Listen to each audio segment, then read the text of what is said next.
আপনি মানেন যে আল্লাহর শেষ নবী মুহাম্মদ সাল্লাল্লাহু আলাইহি সাল্লাম, আপনি পিএইচডিওয়ালা ওস্তাদকে মানবেন না ব্যাচেলর ডিগ্রিওয়ালা ওস্তাদকে মানবেন? শুধু কৃষ্ণ ভগবানকে সেজদা করতে পারি, তার মূর্তিও জায়েজ আছে। যদি আল্লাহর মূর্তি বানাতে পারেন তবে তিনি আল্লাহই নন। ওয়ালাম ইয়াকুল লাহু কুফুয়ান আহাদ। আসসালামু আলাইকুম স্যার, আমার নাম রাওয়াল রাম এবং আমি আপনাকে একটি প্রশ্ন করতে চাই যে আমাদের ধর্ম ভুল নয়, তাতে ভুলগুলো আমরা করি। জেনা ব্যভিচার হারাম আমাদের ধর্মে, মদ পান হারাম, জেনা হারাম, মানে যেমন সব খারাপ কাজ সব খারাপ তাতেও লেখা আছে, এবং এটা ইসলামেও আছে। এই দুটোই যে আছে না মানে কমন সাধারণ, এতে তো ভালো কথা দুই দিকেই আছে। এবং শুধু এই ভিত্তিতে আমাদের দোজকে ফেলা হবে যে আমরা শুধু কলমা পড়ি না, অন্যথায় আমাদের মধ্যেও ওই জিনিসগুলোই আছে, শুধু ইবাদতের পদ্ধতি আলাদা, বাকি সব একই। এটাই প্রশ্ন। ভাই সাহেব, আপনার নাম কি? রাওয়াল রাম। রাওয়াল রাম। জি জি। রাওয়াল রাম একটি ভালো প্রশ্ন করেছেন। তিনি বলেছেন যে তাদের ধর্মীয় কিতাব জেনা হারাম, একদম ঠিক বলেছেন। তাদের ধর্মে লেখা আছে যে মদ হারাম, একদম ঠিক বলেছেন। আপনি যদি আমার লেকচার শোনেন হিন্দু ধর্ম এবং ইসলামের মধ্যে সাদৃশ্য, আপনি শুনেছেন সেই লেকচারটি? জি জি। আচ্ছা, তো সেই লেকচারে লেখা আছে হিন্দু ধর্মে দুই ধর্মের কিতাব আছে, এক শ্রুতি আর এক স্মৃতি। শ্রুতি মানে সেই কিতাব যা ঈশ্বরের কাছ থেকে আসে, ঈশ্বরের থেকে। স্মৃতি সেই কিতাব যা মানুষ লিখেছে।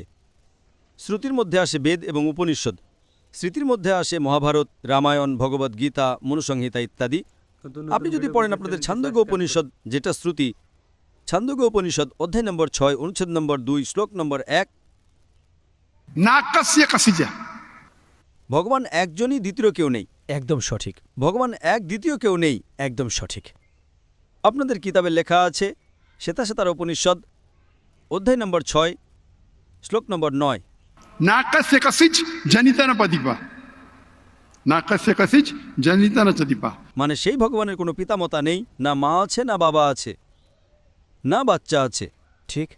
আপনাদের কিতাবে লেখা আছে শ্বেতাশ্বেতার উপনিষদ অধ্যায় নম্বর 4, শ্লোক নম্বর 19, না তস্র প্রতিমা আস্তি। মানে প্রতিমা মানে সংস্কৃতের প্রতিচ্ছবি, ছবি, ফটো, স্ট্যাচু, আইডল, পেইন্টিং।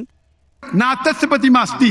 সেই ভগবানের কোনো প্রতিচ্ছবি নেই, কোনো পেইন্টিং নেই, কোনো ছবি নেই, কোনো ফটো নেই, কোনো স্ট্যাচু নেই, কোনো ভাস্কর্য নেই। এটা লেখা আছে যজুর্বেদ অধ্যায় নম্বর 32, শ্লোক নম্বর 3-এও। না তস্র প্রতিমা আস্তি। তো আপনি যদি ভগবানকে মানেন এবং ভগবানের মূর্তি বানান তবে ভুল। আপনার কিতাব অনুযায়ী কোরআন মাজিদকে পাশে রাখুন, হাদিসকে পাশে রাখুন। আপনি মূর্তি পূজায় বিশ্বাস করেন ভাই সাহেব? স্যার, আমি শুধু কৃষ্ণ ভগবানের মূর্তিতে বিশ্বাস করি, অন্যথায় দেবতা সব মানে তাদের সেজদা করতে পারি না। শুধু কৃষ্ণ ভগবানকে সেজদা করতে পারি, তার মূর্তিও জায়েজ আছে। এটা কোথায় লেখা আছে কৃষ্ণ ভগবানের মূর্তি জায়েজ? কোথায় লেখা আছে? আমার হিসেবে তিনি আমাদের খোদা, তাই। ঠিক, আমাদের হিসেবেও আল্লাহকে আমরাও মানি, কিন্তু আল্লাহর মূর্তি বানাতে পারি না, সেই আল্লাহ আমি মানি। যদি আল্লাহর মূর্তি বানাতে পারেন তবে তিনি আল্লাহই নন। ওয়ালাম ইয়াকুল লাহু কুফুয়ান আহাদ। ভাই সাহেব, ভাই আমাদের অমুসলিম ভাই আমাকে প্রশ্ন করছেন। তাকবীর ভালো কথা, কিন্তু এখন প্রশ্ন উত্তর হচ্ছে। তো আমার অনুরোধ যে যখন অমুসলিম ভাই প্রশ্ন করেন তখন তাদের ভয় পাওয়া উচিত নয়। তাদের মনে হওয়া উচিত যে আমাদের মধ্যে ভ্রাতৃত্ব আছে। ঠিক, তাদের ভয় পাওয়া উচিত নয়। তারা ভয় পাচ্ছেন না, মাশাআল্লাহ, কিন্তু আপনারা এমন করবেন না যে তারা ভয় পেয়ে যায়। ঠিক আছে না? তো আপনি ভয় পাবেন না ভাই সাহেব, শুধু তাকবীর বলছেন। না স্যার। তো আমাদের হিসেবে যার মূর্তি বানানো যায় তিনি আল্লাহই নন, এবং এটা বেদেও লেখা আছে। আপনি ইসকনে মানেন। স্যার, ওটা ধারণা, তসব্বর। ওটা আমরা জানি যে ওতে খোদা নেই, ওটা একটা ধারণা। হ্যাঁ, আমাদের এতেও খোদার ধারণা করে মূর্তি বানালে তা ভুল। তো এটাই আমি বলছি, আপনি আপনার কিতাবের উপর আমল করছেন না। আপনি আপনার কিতাবের সঠিক আমল করলে আপনিও জান্নাতে যাবেন। ঠিক কথা, একদম করি না তো আমরা আমাদের ধর্মে মানে অনুসরণ করি না। শুনুন, আমার ফর্মুলা খুব সহজ। কোরআন মাজিদে লেখা আছে সূরা আল ইমরান সূরা নম্বর 3 আয়াত নম্বর 64-তে, তাআলাউ ইলা কালিমাতিন সাওয়াইন বাইনা ওয়া বাইনাকুম। এসো সেই কথায় যা আমাদের ও তোমাদের মধ্যে এক। আমরা আজ মানি যা আপনার এবং আমাদের মধ্যে এক, অন্তত সেটার উপর তো আমল করি। আমার ফর্মুলা সার্বজনীন, ইউনিভার্সাল, পুরো ভ্রাতৃত্বপূর্ণ। আমি বলি ভাই বাইবেল নিয়ে এসো, বেদ নিয়ে এসো, কোরআন নিয়ে এসো। বেদ বেশ বড়, বাইবেল কোরআনের চেয়ে 3 গুণ বড়। আমরা আজ প্রতিজ্ঞা করি যে যা এক অন্তত সেটার ওপর তো আমল করি। যা এক নয় সেটাকে সাইডে রাখবো, কাল তর্ক করব। যা এক সেটার উপর আমল করি। বাইবেলে লেখা আছে খোদা এক, খোদার কোনো প্রতিমূর্তি নেই। যদি আপনি খোদার প্রতিমূর্তি বানান তবে আপনি বেদের বিরুদ্ধে যান। শুধু কৃষ্ণের বানালেও ভুল।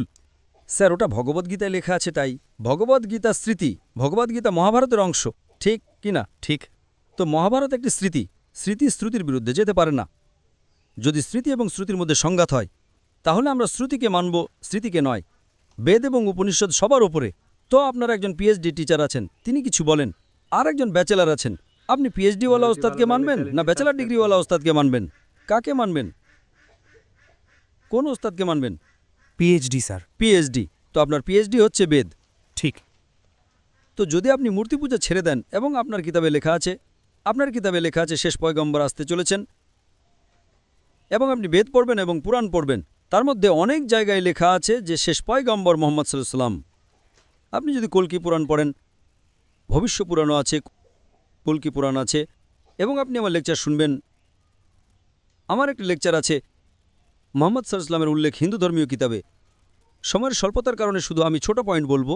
আপনি যদি কল্কি পুরাণ পড়েন অধ্যায় নম্বর 2 শ্লোক নম্বর 5, 7, 11, 15, 17, তাতে লেখা আছে যে এক অবতার আসবেন, শেষ অবতার আসবেন, যার বাবার নাম হলো বিষ্ণু। যশ, বিষ্ণু মানে ভগবান, জি জি, যশ মানে তার বান্দা, তার সার্ভেন্ট, দাস। আরবিতে অনুবাদ করলে হয় আব্দুল্লাহ।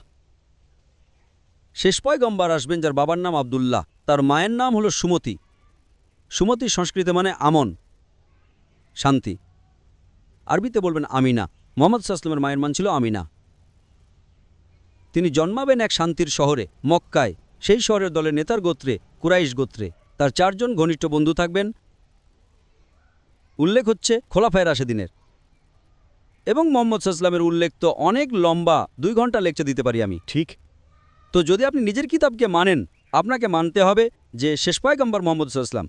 আপনি কি মানেন যে শেষ পয়গম্বর মোহাম্মদ সাল্লাল্লাহু আলাইহি ওয়াসাল্লাম? স্যার আমি পড়িনি, আমিও শুধু কোনো সঠিকভাবে পড়িনি, তাই আমি জানি না। তো আপনি পড়েননি তো ভুল কার? আমার না আপনার? আমার ভুল। আমি মানছি আমাদের এইখানে অনেক মানুষ আছে যারা আমাদের ধর্ম অনুসরণ করে না। হিন্দুস্তানে যখন আমার লেকচার হয়, জি জি। তো হিন্দুর জমায়েত এর চেয়ে বড় হয়, 5 লাখ 10 লাখ। 25%, 20% অমুসলিম থাকে, 20% হিন্দু থাকে।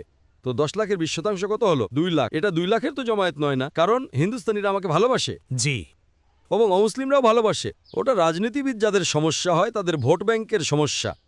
আরে আমরা তো হেরে যাব। এখন কথাগুলো শেষ পর্যন্ত শুনুন। হিন্দুরা যখন আমার লেকচার শোনে, বলে যে 2 ঘন্টায় আমরা যা শিখলাম, যা আমরা 40 বছরও আমাদের জানা ছিল না। এখন যে আমি হাওয়ালা সূত্র দিলাম, রেফারেন্সের সাথে আপনার কিতাবের হাওয়ালা দিলাম, তো আপনি যদি সত্যবাদী হিন্দু হন, তবে আপনাকে মানতে হবে যে এক ভগবান আছেন, সেই ভগবানের মূর্তি নেই, তার শেষ পয়গম্বর মোহাম্মদ সাল্লাল্লাহু আলাইহি ওয়াসাল্লাম। তা আপনি নিজের কিতাবের উপর আমল করবেন? জি করব। এবং যে জিনিস এক, অন্তত সেটার উপর তো আমল করো। যা সংঘাতটা পরে, আমি জানি, আমি লেকচার দিয়েছি, এতে লেখা আছে যে হিন্দু ধর্মীয় কিতাবে লেখা আছে মদ পান করা হারাম। কোরআনেও লেখা আছে। আপনার ধর্মীয় কিতাবে এটাও লেখা আছে যে শূকরের মাংস খাওয়া হারাম।